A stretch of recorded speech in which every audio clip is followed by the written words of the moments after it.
बिस्मिल्लाहिर्रहमानिर्रहीम। अस्सलाम वालेकुम स्टूडेंट्स 2018 का सेकंड पेपर हम डिस्कस कर रहे हैं। Let's start section C. Question number 1, how will you perform a single test for the both the nitrogen and sulphur in an organic compound by using the Lassaigne solution. अब हमने simple nitrogen वाला तो किया हुआ है, लेकिन nitrogen sulphur इकट्ठा नहीं किया हुआ, तो है तो वो दोनों बिल्कुल सेम। ठीक है, सिर्फ फार्मूले में आपने जो है वो सल्फर ऐड करना है, और इसके लिए भी आप जो है वो हेल्पिंग वीडियो आपने वॉच कर ली हुई है। ठीक है, detection of elements in organic compounds. ठीक है, तो इसको आपने अंडरस्टैंड वहाँ पे कर लिया है। ठीक है, अंडरस्टैंड करने के बाद आप इसकी सिर्फ इक्वेशंस जो है वो आप देख लें। ब्लड रेड कलर के प्रेसिपिटेट्स आएंगे तो नाइट्रोजन और सल्फर बोथ डिटेक्ट होंगे। पर्शियन ब्लू आएगा तो सिर्फ नाइट्रोजन डिटेक्ट होगा। ठीक है, और क्वेश्चंस जो है वो बैलेंस लिखनी है आपने बहुत अच्छे से। वहाँ पे मैंने जो हेल्पिंग वीडियो है उसमें बहुत कम्प्लीटली इनको याद करने के ट्रिक्स एंड टिप्स जो हैं वो बता दी हैं। ठीक है, तो वहाँ से आपने अच्छे से इसको प्रैक्टिस कर लेना है। नेक्स्ट आपके पास question number 2, write down the reactions of propene with sulphuric acid in the presence of water. मतलब आपने प्रोपीन में वाटर ऐड करना है, तो ऑब्वियसली बात है sulphuric acid as a catalyst act कर रहा है और ओजोनोलाइसिस करना है in the presence of water. ठीक है, तो यहाँ पर ये देखें आपने, मतलब इसमें हमने से उन्होंने ये नहीं पूछा ना क्या कहते हैं मैकेनिज्म, तो हमने डायरेक्ट रिएक्शन लिखना है। ठीक है, ये प्रोपीन है, वाटर ऐड करें। अब मार्कोनिकॉफ रूल के अकॉर्डिंगली वाटर ऐड होगा, क्योंकि जिस जहाँ पे ज़्यादा हाइड्रोजन है वहाँ पे हाइड्रोजन जाएगा, जहाँ पे कम हाइड्रोजन है वहाँ पे OH जाएगा। ठीक है, 2 प्रोपानोल बन जाएगा sulphuric acid in the presence of 100 degree centigrade. ठीक है, और फिर है reaction of propene with the ozone. तो इसके 4 स्टेप्स हैं। ये प्रॉपरली आपने प्रोपीन को इस फॉर्म में लिख लिया है। ठीक है, ओजोनोलाइसिस के लिए, और साथ साथ नाम आपने ज़रूर लिखने हैं। मोलोजोनाइड, ओजोनाइड रीअरेंजमेंट हो रही है, एसिडल्डिहाइड और फॉर्मल्डिहाइड बन रहा है। ठीक है, देन हमारे पास आता है question number 3, what are the meta directing groups and give the reason for the directional effects in the electrophilic substitution reactions of benzene. अब यहाँ पर उन्होंने जस्ट मेटा डायरेक्टिंग पूछा, लेकिन आप ऑर्थो पैरा एंड मेटा तीनों का जो है वो प्रिपेयर करेंगे। मींस के ऑर्थो पैरा डायरेक्टर्स कौन से ग्रुप्स होते हैं और मेटा डायरेक्टर्स कौन से होते हैं। ठीक है, तो यहाँ पे तो सिंपल, अगर मेटा डायरेक्टर पूछा तो आपने मेटा डायरेक्टर ही लिखना है। जैसे कि मेटा डायरेक्टिंग ग्रुप्स, इनकी भी हेल्पिंग वीडियो मैंने आपको जो है वो शेयर कर दी है। ठीक है, effect of the substance on the benzene ring, तो आपने वो ऑलरेडी वॉच कर ली हुई है। तो अब आप ये पेपर देख रहे हैं तो इट मीन्स कि आपने सारा का सारा वहाँ अंडरस्टैंड सारा कर लिया है। ठीक है, अब आप इसको लिखना कैसे है वो इस तरीके से है। ठीक है, एग्जांपल्स आपने सारी याद रखनी है, क्योंकि ये ऑब्जेक्टिव में आती हैं, तो उसको सोचना नहीं होता कि कौन डोनेट कर रहा है, कौन क्या कर रहा है। पहले से आपने हिंट्स याद रखी होती है कि बस ये मेटा डायरेक्टर या ऑर्थोपैरा डायरेक्टर है, इस तरीके से आपने करना है। ठीक है, तो ये इनकी रेजोनेटिंग स्ट्रक्चर्स जो है वो आपने प्रॉपरली वहाँ पर देख ली थी कि कैसे बनती हैं। ठीक है, और ये इस तरीके से यहाँ पर ये आपने ड्रॉ कर लेनी है। ठीक है, मेटा डायरेक्टर्स में तो ये मैंने पूरा का पूरा आपको शो कर दिया कि इफेक्ट ऑफ सब्सटेंस जो हैं उसमें आपके पास ऑर्थो, मेटा और पैरा पे जो सब्सटेंस अटैच हो सकते हैं। ठीक है, ऑर्थो पैरा डायरेक्टर्स, उनकी डेफिनेशन क्या है और वो बेंजीन की रिएक्टिविटी को क्या करें, इंक्रीज या डिक्रीज कर रहे हैं। ठीक है, और एग्जाम्पल्स कौन कौन से ग्रुप्स जो हैं वो एक्ट कर रहे हैं ऑर्थो पैरा डायरेक्टर, और फिर यहाँ पर उनकी एग्जाम्पल्स। ठीक है, इसी तरह से मेटा डायरेक्टर और इनकी ये इक्वेशंस भी, रेजोनेटिंग स्ट्रक्चर्स भी आपने बनानी है। ठीक है, नेक्स्ट आपके पास आ जाता है, right down the 3 methods for the preparation of alkyl halides from ethyl alcohol.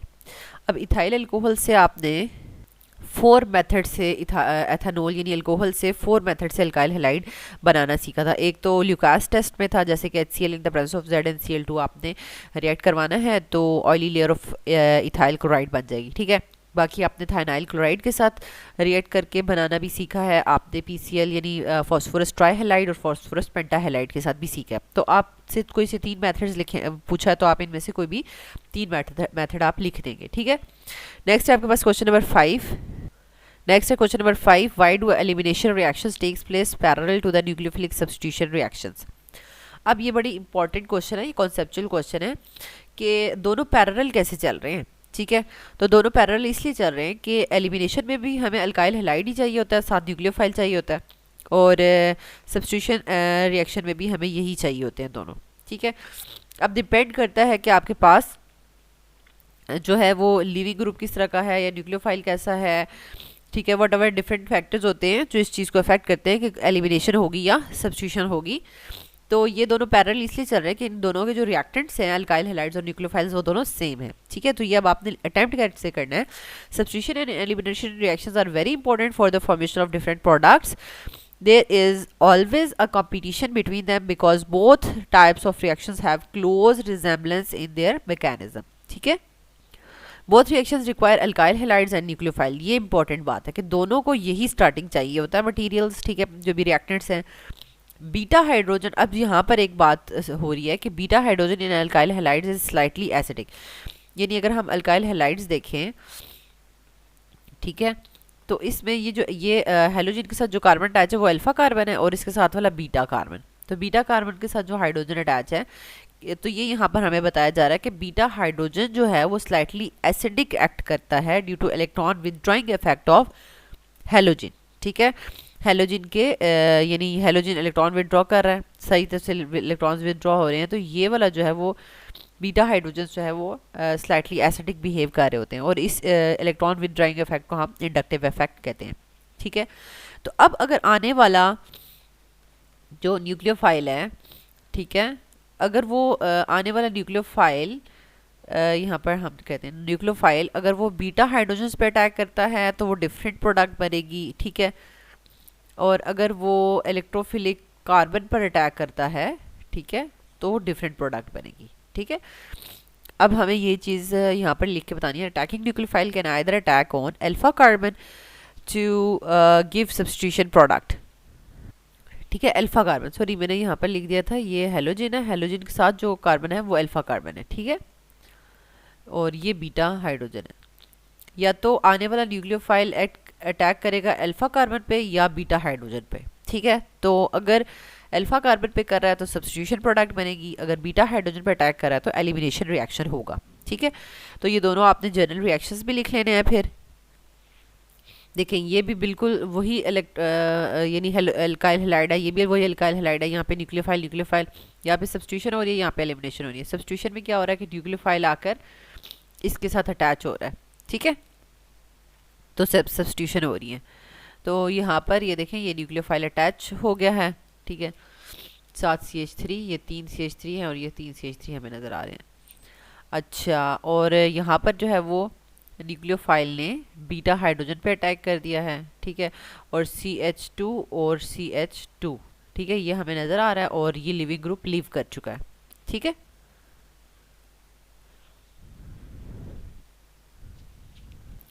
इसके बाद आपने बताना कि और भी अदर डिफरेंट फैक्टर्स हैं। Elimination occurs in the presence of beta hydrogen whereas substitution reaction do not require this condition. ठीक है, and the following factors help to decide whether the reaction is elimination और substitution. उसमें कौन कौन से factors हैं, यहाँ पे हमने सिर्फ फैक्टर्स के नाम लिखने हैं क्योंकि ये शॉर्ट क्वेश्चन है। ठीक है, कि स्ट्रक्चर ऑफ द सबस्ट्रेट यानी अल्काइल हैलाइड की structure, nature of the base, nature of the leaving group, nature of the solvent, effect of the temperature. ठीक हो गया। नेक्स्ट है आपके पास question number 7, describe the Kolbe Schmitt reaction of the phenol. अब ये डिस्क्राइब लिखा है, मतलब आपने एक्सप्लेनेशन लिखनी है, ये नहीं हो कि बस आपने इक्वेशन लिखी और साइड पे हो गए। ठीक है, the reaction of sodium salt of phenol with carbon dioxide is called Kolbe Schmitt reaction. ठीक है, it is a carbonation of phenol. ठीक है, ये कार्बोनेशन हो रही है क्योंकि कार्बन डाइऑक्साइड ऐड हो रही है। ठीक है, एंड एट लो टेम्परेचर क्या मतलब कौन सी प्रोडक्ट बनती है और एट हाई टेम्परेचर कौन सी प्रोडक्ट बनती है, ये दोनों लिखने हैं आपने। ठीक है, लो टेम्परेचर पे सोडियम ऑर्थोहाइड्रोक्सी बेंजोएट बनेगा जिसका उन्होंने कॉमन नेम भी दिया हुआ है सोडियम सैलिसाइलेट। ठीक है, ये आपसे ऑब्जेक्टिव में भी पूछा जा सकता है। और at high temperature sodium parahydroxy benzoate बनता है और इसका भी एक अलग से जो है वो नाम है, आप नेट पे चेक कर सकते हैं कि common name of sodium parahydroxy benzoate, लेकिन बुक में नहीं है मेंशन, तो हमें कोई जरूरत नहीं है इसको करने की। ठीक है, उसके बाद आपने ये दो इक्वेशंस लिख लेनी है कि ये कार्बन डाइऑक्साइड ऐड हो रही है सोडियम हाइड्रोक्साइड की प्रेजेंस में, low temperature 120 to 140 degree centigrade और हाई टेम्परेचर 240 है। 2 हाइड्रोक्सी सोडियम बेंजोएट है या 4 हाइड्रोक्सी बेंजोएट बन रहा है। ठीक है, और 7 वाटर मॉलिक्यूल बन रहा है। ठीक है, वाटर मॉलिक्यूल किस तरह से बन रहा है कि हमारे पास यानी सोडियम का जो OH है, ठीक है, और यहाँ से H, ये दोनों मिलकर वाटर बना देते हैं, बाकी COO Na जो है वो ऐड हो जाता है। ठीक है,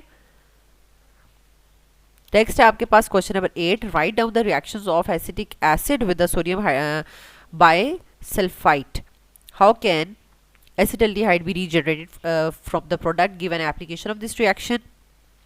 अब हमारे पास एल्डिहाइड एंड कीटोन्स दोनों ही रिएक्ट करते हैं विद सोडियम बाइसल्फाइड, ठीक है, to form the crystalline white precipitates of sodium bisulphide, ठीक है.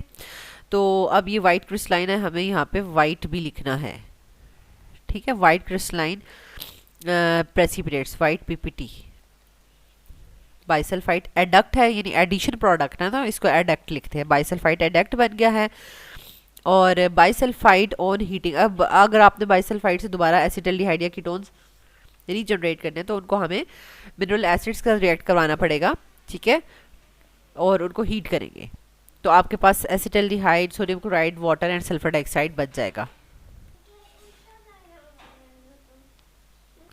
Question number 9, why aldehydes are more reactive than ketones with respect to their nucleophilic addition reactions. अब ये बहुत इंपॉर्टेंट है, कभी आपको प्रॉपरली एल्डिहाइड्स दे दिए जाते हैं कि ये एल्डिहाइड्स है हमारे पास, तो इसमें से कौन ज़्यादा रिएक्टिव है, ठीक है, और मतलब लाइक यहाँ पे तो मैंने यहाँ पे इसको ऐसे शो कर दिया, यानी सिंपल लिख दिया जाएगा कि फॉर्मल्डिहाइड है, एसिटल्डिहाइड है और कीटोन है, ठीक है, और इसमें से कौन जो है वो ज़्यादा रिएक्टिव है और रीज़न क्या है, ठीक है. तो हमें फिर इनको खुद से अरेंज करना है और साथ रीज़न बतानी है. The reactivity of aldehyde and ketones is due to the two important resonance contributing structures which has the charge separation with the positive carbon and negative oxygen. अब क्या होता है कि ये जब इनका जो कार्बोनाइल कार्बन और ऑक्सीजन है, कार्बोनाइल ग्रुप है, वो उसका जो पाई बॉन्ड है जब ब्रेक करता है तो वहाँ पर हमारे पास ऑक्सीजन के ऊपर नेगेटिव और कार्बन के ऊपर पॉजिटिव साइन आ जाता है, ठीक है, और ये स्ट्रक्चर स्विच होती रहती है. फिर ये आयनिक से इधर जाती है और ये वाली इधर जाती है, तो इसलिए हमने यहाँ पर डबल हेडेड एरो से इसको शो किया हुआ है. तो in general the reactivity order towards the nucleophiles is aldehydes more reactive होते हैं देन कीटोन्स. देखिए हम सबसे ज़्यादा कम रिएक्शन जो है वो कीटोन्स देंगे, फिर एल्डिहाइड्स में भी जो मिथाइल कीटोन्स होंगे वो जो है वो लेस रिएक्टिव होंगे as compare to formaldehyde. Formaldehyde सबसे ज़्यादा रिएक्टिव है, ठीक है. अगर हम इनके स्ट्रक्चर को देखें तो हमारे पास अगर यानी यहाँ पर अगर हम देखें तो हमारे पास क्या चीज़ जो है वो डिफरेंट है, यानी एल्डिहाइड्स और कीटोन्स को अगर हम कंपेयर करें तो दोनों में एक में जो है वो हाइड्रोजन अटैच हुआ हुआ है और एक में electron donating alkyl group attach हुआ हुआ है, ठीक है. तो इस वजह से अब जब हमने पीछे देखा कि कार्बन जो है वो इलेक्ट्रोपॉजिटिव कैरेक्टर शो कर रहा था, तो हाइड्रोजन जो है वो इलेक्ट्रॉन विदड्रॉइंग एक्ट करता है, ठीक है, वो इलेक्ट्रॉन विदड्रॉ करता है और ये इलेक्ट्रॉन डोनेटिंग एक्ट करता है, ठीक है. इलेक्ट्रॉन डोनेशन की वजह से ये इलेक्ट्रोपॉजिटिव कार्बन की पॉजिटिविटी जो होती है उसको कम कर देता है, ठीक है. तो जिसकी वजह से अब जो कीटोन्स का कार्बन है वो अब लेस इलेक्ट्रोपॉजिटिव हो गया, जिसकी वजह से वो लेस रिएक्टिविटी शो करेगा.